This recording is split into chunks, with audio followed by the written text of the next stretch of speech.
Assalamualaikum warahmatullahi wabarakatuh. Selamat pagi anak-anakku semua. Gimana kabarnya pada pagi hari ini?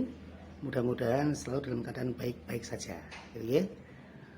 Di pagi hari ini kita akan belajar tentang toharo. Langsung saja ya.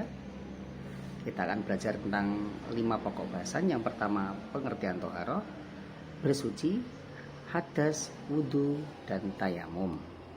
Nah, pengertian toharo. Secara bahasa, toharo merupakan bentuk masdar dari kata tohuro yang berarti suci atau bersih. Sementara itu, menurut istilah, toharo adalah bersuci atau membersihkan diri dari segala sesuatu yang menjadikan diperbolehkannya mengerjakan ibadah sholat, tawaf, dan membaca Al-Quran. Selanjutnya, bersuci. Secara umum, para ahli fikih membagi toharo atau bersuci menjadi 2, yaitu bersuci dari hadas dan bersuci dari najis.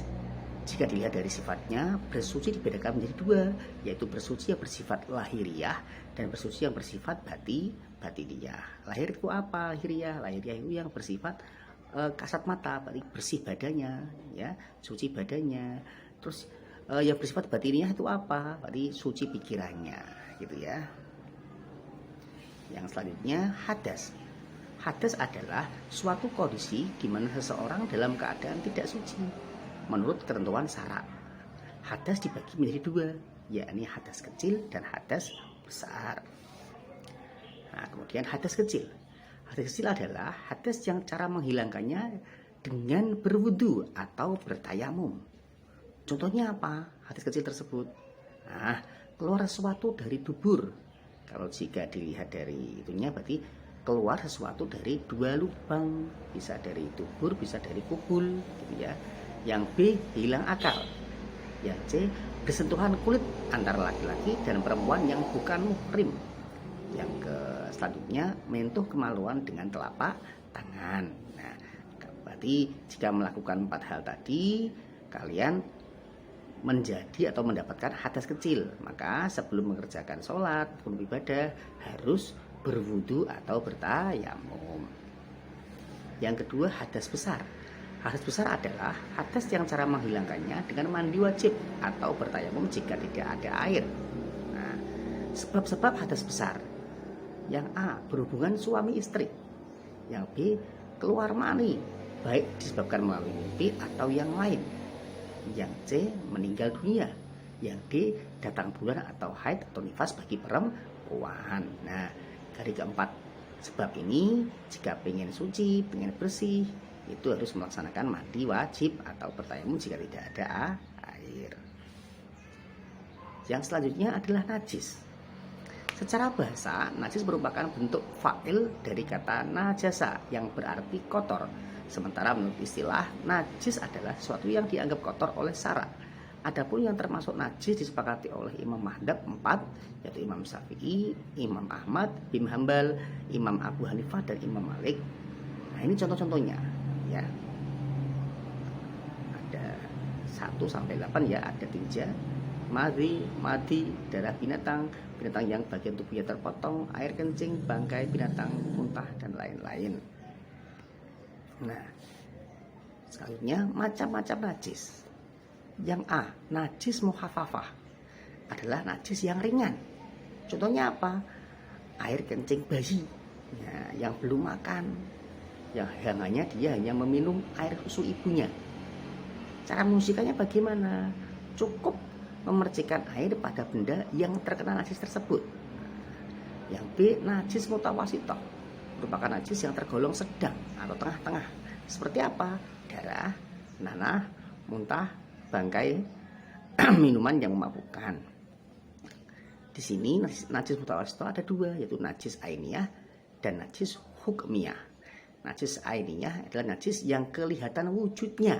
Nah, najis hukmiyah adalah najis yang tidak terlihat wujudnya, itu najis ya. Yang ketiga, najis munggoladoh, merupakan najis yang tergolong berat atau paling besar, paling berat ya, yaitu najis dari anjing, babi, baik jilatannya, air kencingnya, kotorannya, dagingnya, tulangnya, darah, bangkai, dan lain sebagainya. Cara mensucikannya dengan membasuh sebanyak 7 kali, yang salah satunya dicampur dengan tanah atau debu juga bisa. Contohnya bagaimana? Apabila jenengan atau kalian itu tidak sengaja dijilat oleh anjing. Nah ini cara mensucikannya bagaimana? Dibilas atau membasuhnya sebanyak 7 kali. Yang 6-nya air dan salah satunya bisa menggunakan tanah atau debu. Yang selanjutnya wudhu. Wudhu berasal dari kata tawadda'a yatawadda'u. Wudhu artinya bersih atau indah. Menurut istilah, wudhu adalah membersihkan anggota tubuh dengan air yang suci, mensucikan untuk menghilangkan hadas kecil berdasarkan syarat dan rukun. Yang pertama, syarat sah wudhu. 1. Islam. 2. Mumaziz.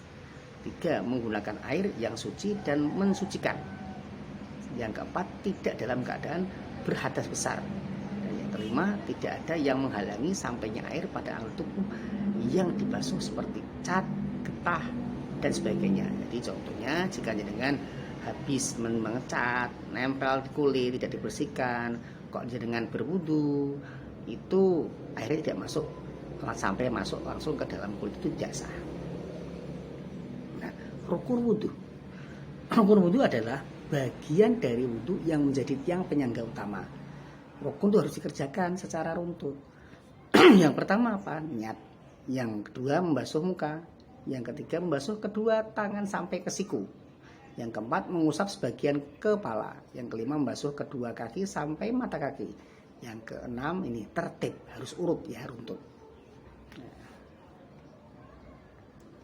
Selanjutnya tayamum. Secara bahasa memiliki makna al-qasdu, artinya kesengajaan atau tujuan. Menurut istilah adalah menyapu tanah atau debu yang baik atau suci ke muka dan kedua tangan sampai ke siku dengan syarat yang telah ditentukan. Tayamum adalah pengganti wudhu dan mandi sebagai rukhsah atau keringanan bagi seseorang yang tidak memakai air karena beberapa halangan yang menyebabkan seorang boleh melakukan tayamum. Sebab-sebab diperbolehkan tayamum. Yang pertama sakit. Kan tidak mungkin orang sakit bisa memakai air ya. Yang B, dalam perjalanan pesawat atau udara juga tidak mungkin ada air di dalam pesawat, yang airnya banyak ya maksudnya. Yang ketiga, tidak menemukan air. Apa itu? Bila mana kalian berjalan-jalan di gurun pasir tidak menemukan air, nah itu boleh melaksanakan tayamum. Nah, syarat-syarat tayamum.